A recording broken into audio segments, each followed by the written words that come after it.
व्यक्ति पेट पाल रहे हैं ना, अरे भैया पेट के लिए कर रहे हैं, पापी पेट का सवाल है ना, लेकिन पेट को भरने में लगे हैं। पेट भरना भी गलत नहीं है, पेट भरिए, लेकिन पेट उतना भरिए जितने में पेट को दर्द ना हो ना। एक बात समझ लीजिए माताओं बंधु, गोस्वामी जी ने लिखा तृष्णा उदर वृद्धि अति भारी। ये जो तृष्णा है ना, वही पेट का बढ़ना है तृष्णा। ये जो लालच है, ये लालच ही, ये लोभ ही, ये तृष्णा कम नहीं होती। एक तरफ पेट है, उदर है।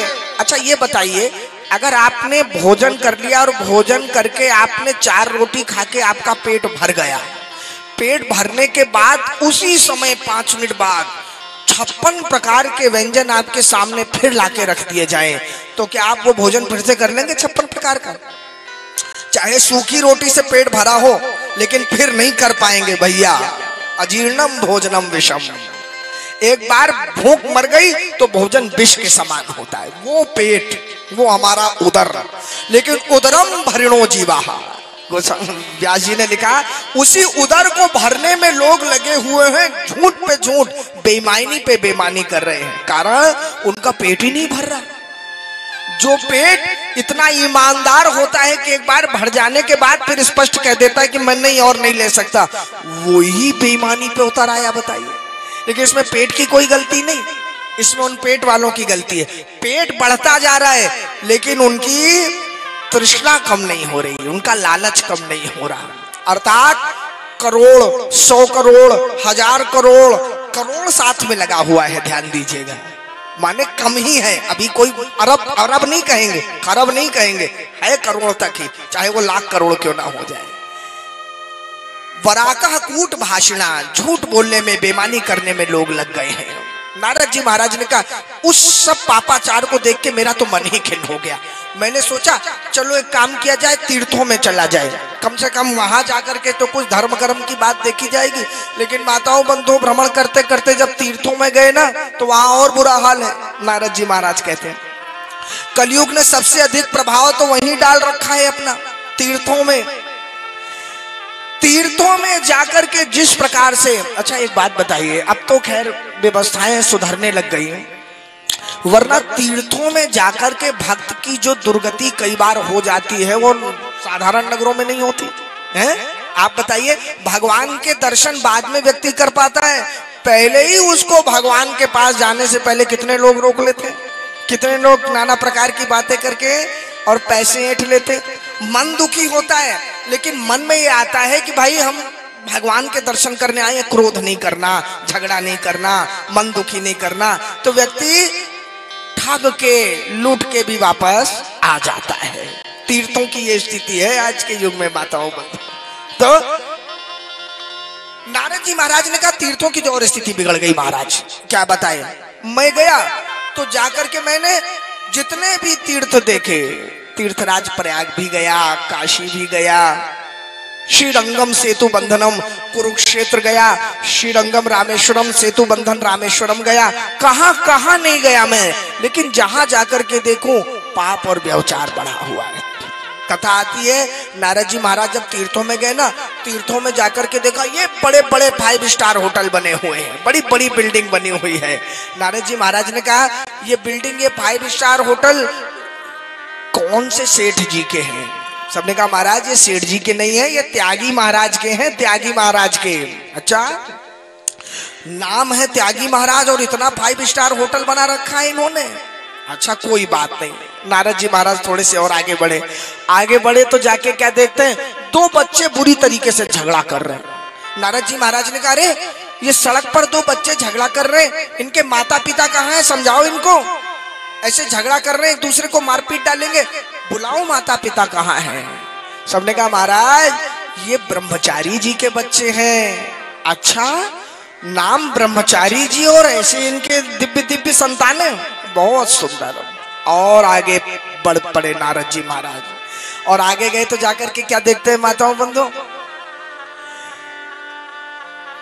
एक महात्मा जी कई लोगों को बहुत बुरी तरीके से फटकार रहे हैं, बहुत बुरी तरीके से डांट रहे हैं जोर जोर से।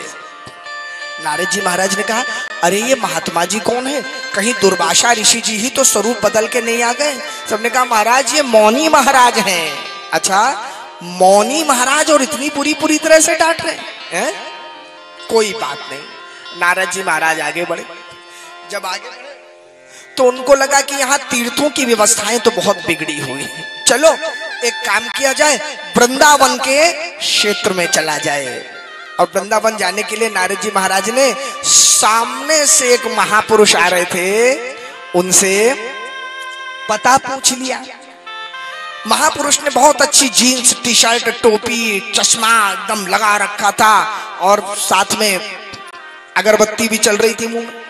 आ गए, आकर के पूछा, महाराज भाई साहब हमको जाना है वृंदावन, यहाँ से पता बताइए किस तरफ मुड़े।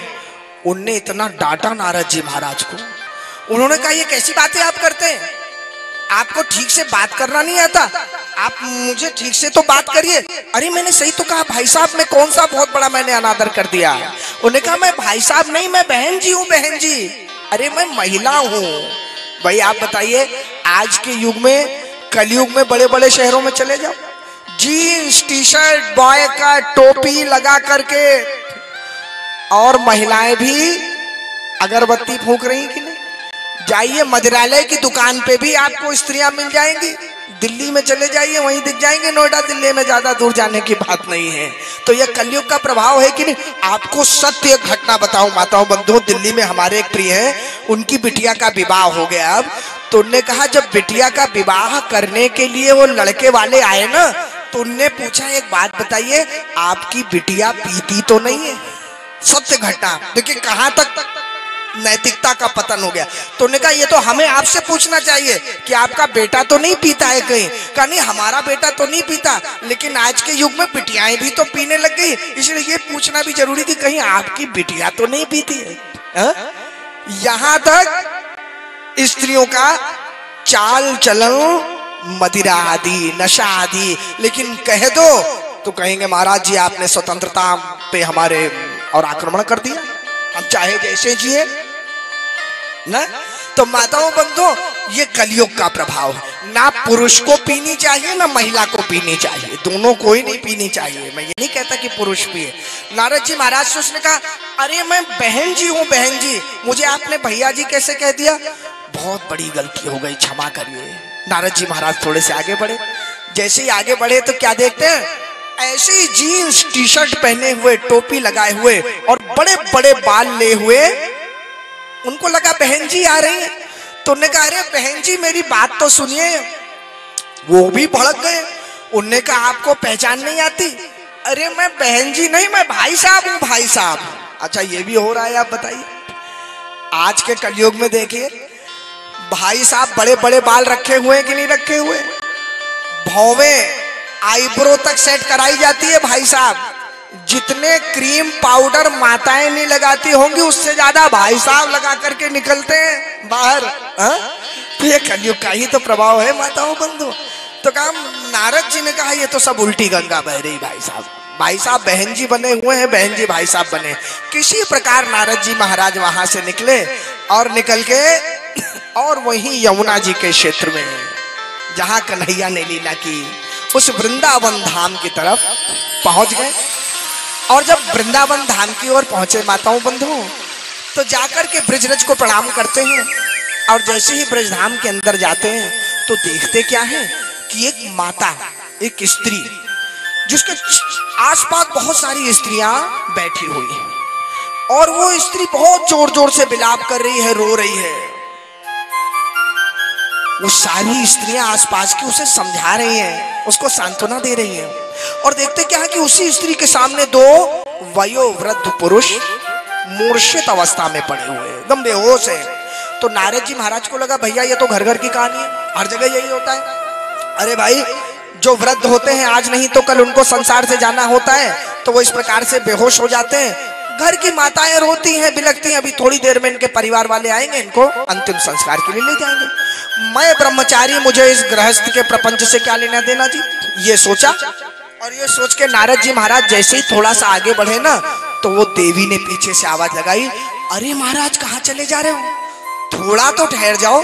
थोड़ा तो पलट के मेरे पे दृष्टि डाल दो। भो भो साधो क्षणम तिष्ठा। अरे महाराज एक क्षण के लिए ठहर जाओ केवल महात्मा। भो भो साधो क्षणम तिष्ठा मच्चिंतामपि नाशया। मेरी चिंता को नाश करिए। मैंने सुना है महाराज, दर्शनम तव लोकस्य सर्वथाग हरम परम। महाराज मैंने सुना है कि आपका जो दर्शन है ना, वो समस्त पापों को नष्ट करने का सामर्थ्य रखता है। जैसे शरद ऋतु का चंद्रमा दिन के ताप को हर लेता है ना, उसी प्रकार से माताओं बंधुओं संत का दर्शन मनुष्य के समस्त पाप को हर लेता है। मैं जानती हूं आपका दर्शन सारे पापों को हरने वाला है। अरे देवर्षि जरा सा ठहर जाइए। तो नारद जी महाराज ने कहा, क्या हो गया देवी? देवी ने कहा, ऐसा है नारद जी, वैसे तो मेरी कथा बहुत प्रसिद्ध है, सब जानते हैं, लेकिन आप थोड़ा सा सुन लेंगे ना तो मुझे शांति मिलेगी केवल। कितनी सुंदर बात माँ भक्ति ने व्यवहार की कही। देखिए, दुख कोई सुन ले हमारा, चाहे वो हमारी मदद कर पाए या ना कर पाए, सहयोग कर पाए ना कर पाए, सुना देने पर ही मन को थोड़ी सी तसल्ली हो जाती है, हमारा मन को हल्का हो जाता है। माता ने कहा, केवल सुन लीजिए महाराज, मेरा मन हल्का हो जाएगा। देवी आप हैं कौन, परिचय तो दीजिए। ने कहा, आपने मुझे पहचाना नहीं देवर्षि? अरे मैं भक्ति हूं, भक्ति। अहम भक्ति रीति ख्याता। मैं भक्ति हूं। तो कहा, अच्छा, और ये दोनों वयोवृद्ध जो पड़े हुए हैं? कहा, नारद जी, इमो में तनयो मतो, ये मेरे दोनों पुत्र हैं। ये ज्ञान वैराग्य ना मानो काल योगे न जर्जरो। ये ज्ञान और वैराग्य ये दोनों मेरे पुत्र हैं जो काल के योग से जर्जर हो गए, बूढ़े हो गए। नारद जी ने कहा, इसमें कौन सी नई बात है देवी? काल के योग से तो सभी जर्जर हो जाते हैं। अरे भाई, समय के साथ तो वृद्धावस्था आएगी, पहले बचपन आएगा, फिर युवावस्था आएगी, फिर वृद्धावस्था आएगी, हर ही व्यक्ति बूढ़ा होता है, इसमें कौन सी नई बात हो गई?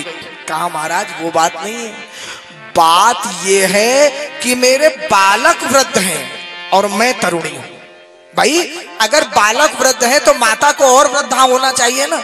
ये कैसे हो गया कि माता तो युवा है, युवती है, तरुणी है और बालक वृद्ध हो गए? नारद जी ने कहा, ये कैसे हुआ देवी बताइए।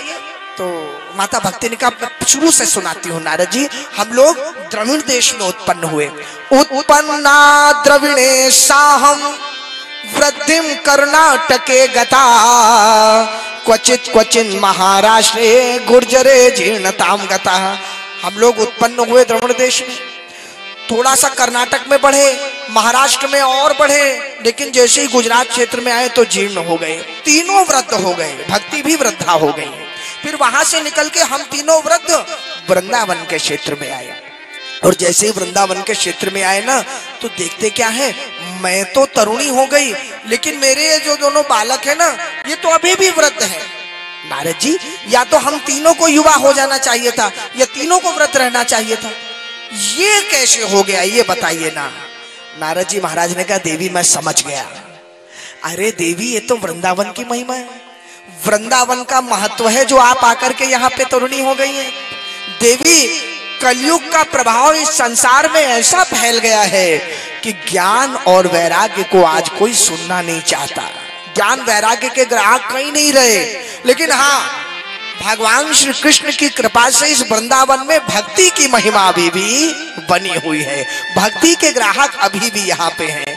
तो आप जैसे ही इस वृंदावन के क्षेत्र में आई ना, तो वृंदावन के क्षेत्र में आकर के आप तरुणी हो गई, लेकिन आपके बालकों को कोई नहीं सुनना चाहता अभी भी, उनके लिए कोई भी उतारू नहीं। और सत्य भी है माताओं बंधु, अरे भाई कहीं भजन संध्या हो जाए, कहीं कोई नृत्य आदि का कोई वो कार्यक्रम हो जाए, कितनी भीड़ लग जाएगी ना। लेकिन बताइए, कहीं गीता पे उपदेश होने लग जाए, कहीं उपनिषद की चर्चा होने लग जाए, 4 लोग नहीं बैठ पाएंगे वहां, कुछ समझ में ही नहीं आएगा और कोई समझना ही नहीं चाहता दोनों बातें। तो कहा, महाराज ज्ञान वैराग्य के कोई ग्राहक नहीं रह गए, हाँ भक्ति की अभी भी महिमा है। इसलिए देवी मैं जान गया, यहाँ वृंदावन में आकर के आप क्यों तरुणी हो गई। यहाँ तो भगवान ने विशेष रूप से इस धाम को अधिकार दिया है, यहाँ भक्तों का नित्य पोषण होता है।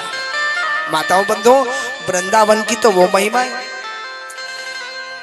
ब्रज की रज की ये महिमा है कि मुक्ति भी उस ब्रज की रज में आकर के लौटती है कि उसकी मुक्ति हो जाए कभी है? एक संत ने लिखा कि वृंदावन की गैल में मुक्ति खड़ी बिल खाए, मुक्ति पूछे प्रभु सो कि मोरी मुक्ति बताए। अरे प्रभु क्या मैं ही सबको मुक्त करती रहूंगी, मेरी मुक्ति कब होगी ये भी तो बताओ। तो भगवान ने कहा देवी पड़ी रहो इन गैल में, भक्त मिलेंगे आए, और ते ही पद रज मस्तक पड़े तो सहज मुक्ति हो जाए। जब मेरे भक्त, जब संत महात्मा यहाँ से विचरण करेंगे ना तो उनके पद की रज का स्पर्श कर लेना।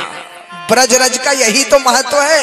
यहाँ पे भगवंत की रज भी है और भक्त की रज भी है। कन्हैया भी गलियों में अपने पद की रज को छोड़ करके गए हैं और बड़े बड़े संत महात्मा भी उस ब्रज की रज को छोड़ के गए हैं। तो माताओं बंधुओं उस रज में तो मुक्ति लौटने के लिए तरसती है। तो जब भी जाओ तो थोड़ी सी रज को अवश्य अपने माथे पे लगाओ वृंदावन की। एक संत भी बड़ा सुंदर कह रहे हैं वृंदावन जाओ तो ब्रज रज के साथ थोड़ा सा स्पर्श कर लेना।